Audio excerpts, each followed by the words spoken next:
Good day, children. Today we are going to read the lesson Lost Spring. And this Lost Spring is based on those people. You must have seen the rag pickers, those who move about in front of your house, carrying big gunny bag with them. And in that they collect uh, plastics and all sorts of tin box and all, and they collect in that and they take it and sell it and earn money out of that. So this story is based on the rag picker, and this the writer is Indian only. She was born in India but brought up abroad, and previously she studied in Hyderabad and then she went abroad for her further studies. Both her parents were the writers, and she also developed writing and became a writer. So here, the rag picker named Sahib, she met Sahib and she asked ki what you all search for every day in the garbage. So that boy said that he searched gold, means all those material, that is the tin box and the plastic box, all that he is selling in the market, that is gold for him. So he says ki I look for gold in the garbage, and that is found in the neighborhood. Sahib left his home long ago and they left their home. Their home was once in Dhaka. So they left that place because of the natural calamity, the storm that took place quite often, and the fields and homes got swept away. And so mother told him the story that we have left Dhaka and we have come over here.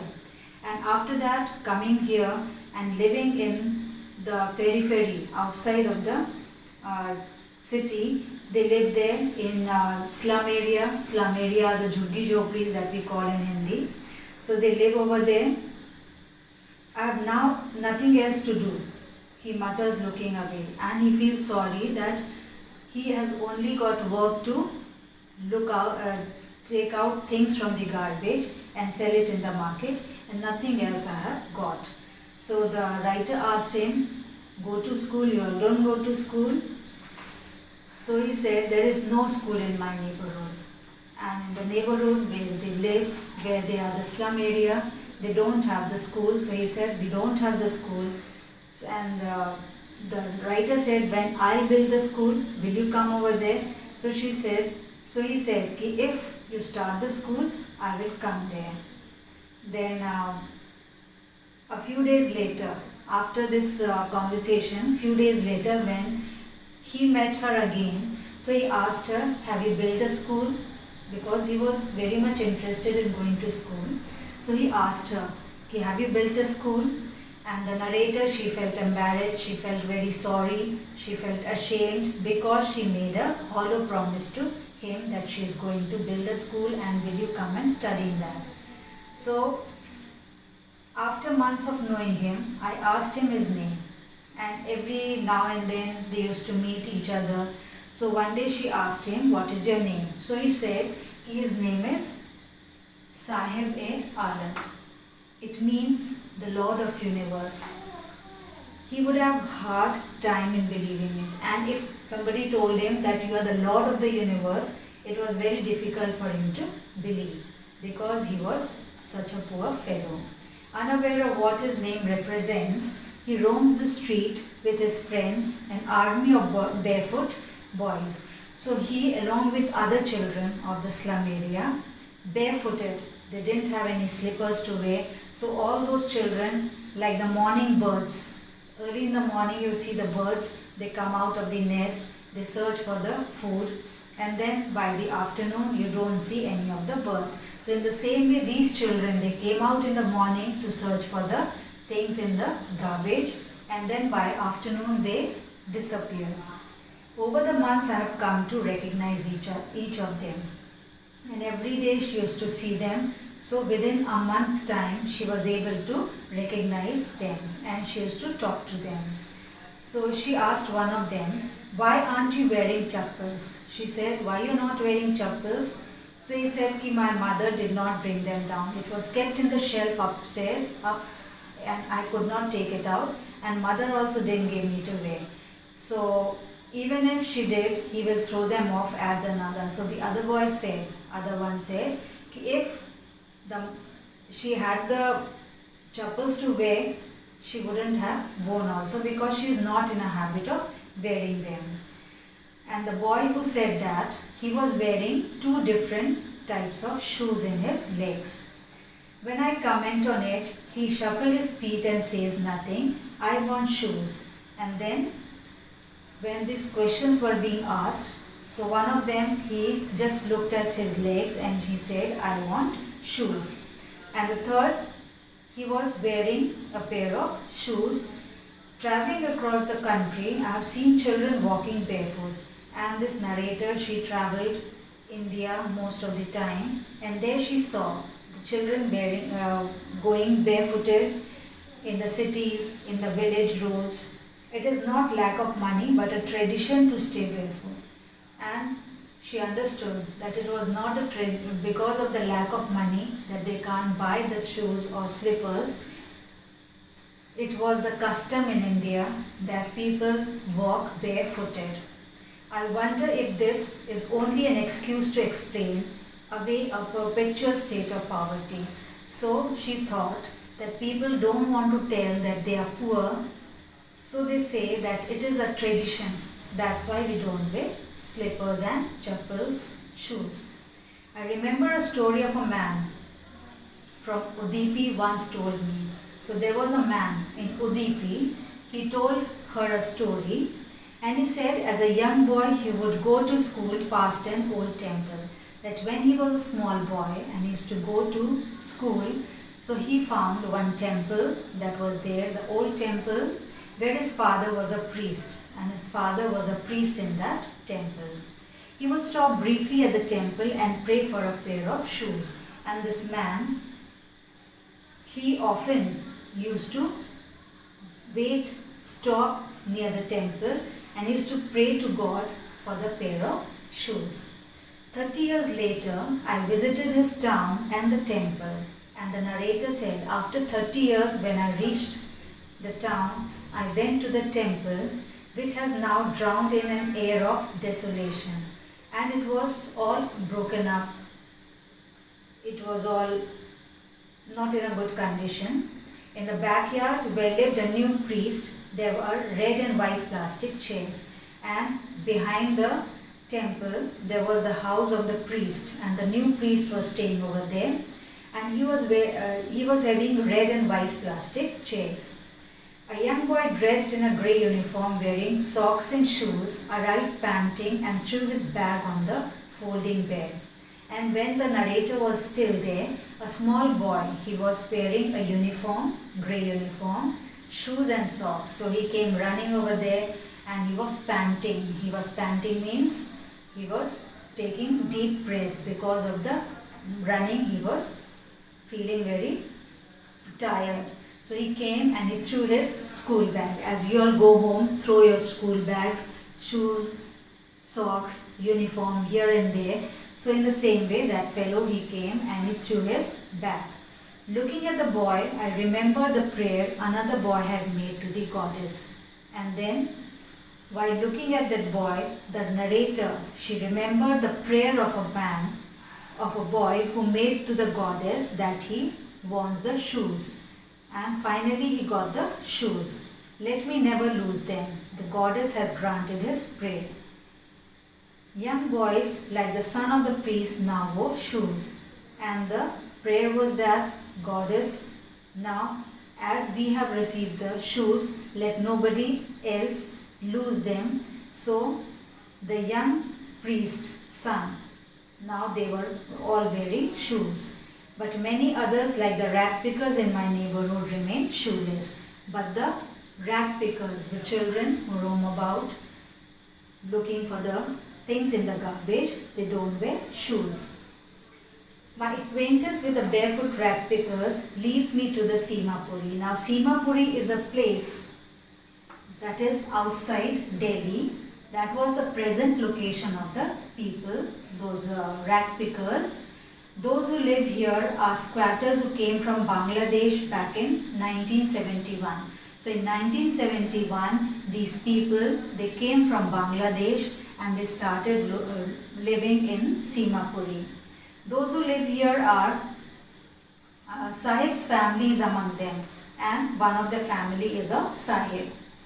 Simapuri was then a wilderness. Before those people came and started living over here, it was a wilderness, wild area. It still is, but it is no longer empty. It is still wild area, but it is filled with the slum people. The slum is there, jhuggi jhopris are built, and these people, they are living in structures of mud. You know how the slum area is developed. The structure is made of wood, made of mud. Then they have got the roofs of tin and tarpaulin, like kacha houses we can call them, devoid of sewage. There is no sewage over there. Then drainage system is not there. Running water cannot go anywhere. Only the pool of water is there in which dogs and then mosquitoes and all sorts of insects they develop. They have lived here for more than 30 years without an identity. And those people, they didn't have any identity, and for the past 30 years they have been living there without permits but with ration cards that get their names on boards. They did not have the permits with them, but they had the ration cards, because that ration cards could let them cast vote, and that is the political leaders, for their behalf they have given the ration cards. Food is more important for survival than an identity. If at the end of the day we can feed our families and go to bed without an aching stomach, we would rather live here than in the fields that gave us no grain, says a group of women in tattered saris. So the women, those who were wearing torn saris, they said that we want food for the survival and nothing else. And by taking food and going to bed empty stomach is more painful than going to bed with full stomach. When I asked them why they left their beautiful land of green fields and rivers, and when the narrator asked them why they left their farm areas and rivers, wherever they find food, they pitch their tent that became transit homes. So they said, wherever they find food, they make their houses over there, and that is their transit house. Children grow up in them, become partners in survival, and survival in Simapuri means rat picking. And the people who were living in Simapuri, they were the rat pickers, and their survival was due to rat picking only. Through the years, it has acquired the proportion of fine art, and they had developed the fine art in searching of the things in the garbage. And garbage is gold to them because it is very precious, and they found tin boxes, plastic boxes for their survival. It is their daily bread, a roof over their head, even if it is leaking roof, but for a child it is even more. And if they have got the leaking roof, then also it was a very good thing for the children. Sometimes I find a rupee, even a 10 rupee note, Sahib says. And Sahib said while searching for the things in that, he finds a rupee, 10 rupee coin also in that. And then his eyes were lighted up because he was feeling very happy that it was a reward that he is finding in it. When you can find a silver coin in a heap of garbage, you don't stop scrounging, for there is hope of finding more. So when you get something, very precious thing in that, then you feel that again you will find it. So they are more inquisitive and more hopeful in searching for the things. Garbage has different meaning for different people. And for children it was different thing, and for the parents it was different. For children it is wrapped in wonder.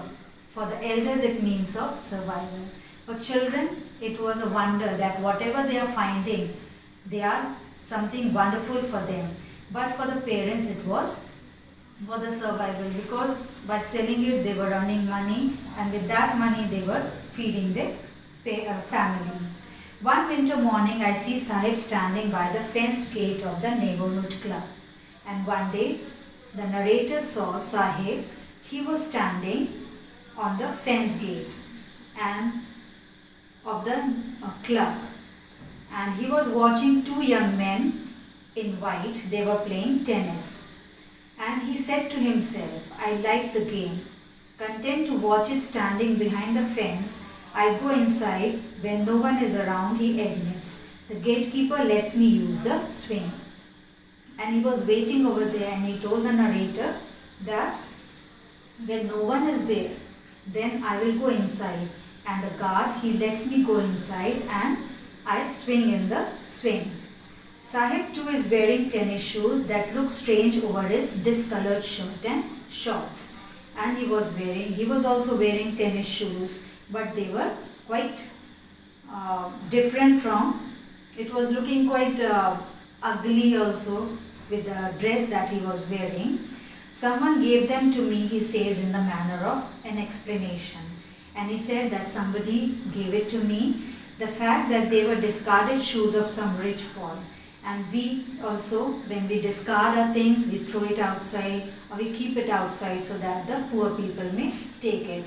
So it was the discarded shoes of the rich boy who didn't want to wear it because there was a hole in one of the shoes. But for this boy, it was nothing. For one who has walked barefoot, even shoes with a hole is a dream come true.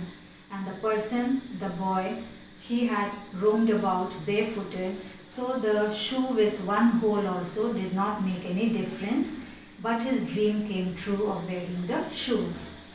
But the game is watching so intently is out of his reach, and he wanted to play that game and he was unable to play it. This morning, Sahib is on his way to the milk booth. So one morning she saw Sahib. He was going towards the milk booth. In his hand is a steel canister. In one hand he was holding steel canister. I now work in a tea stall down the road, he says, pointing to the distance. And then he pointed out to one of the side and he said, there is a small tea stall over there and I work over there. I am paid 800 rupees and all my meals. For a month, 800 rupees he is getting, and the whole day meal he is getting over there. Does he like the job? I asked. So the narrator asked him, do you like the job? So his face loses happy look. Happy look means he was feeling quite sad because the tea canister was heavier than the plastic bag that he used to carry, and the plastic bag was his own. And this canister, it belongs to the man who owns the tea shop. Sahib is no longer his master. So he was feeling very bad that the canister, it belonged to the tea stall fellow, and the bag that he used to carry was very much light as compared to the canister. So children, in this story we have seen about Sahib and the other rat pickers, and in the next class we will be reading about Mukesh, whose parents were working in Firozabad and they were the bangle makers. So next class will be of Firozabad, bangle maker, and this Mukesh, he wanted to be a motor mechanic and he did not want to take down the work of his family. Alright children, so if you are not able to understand anything, let me know about it on the WhatsApp group.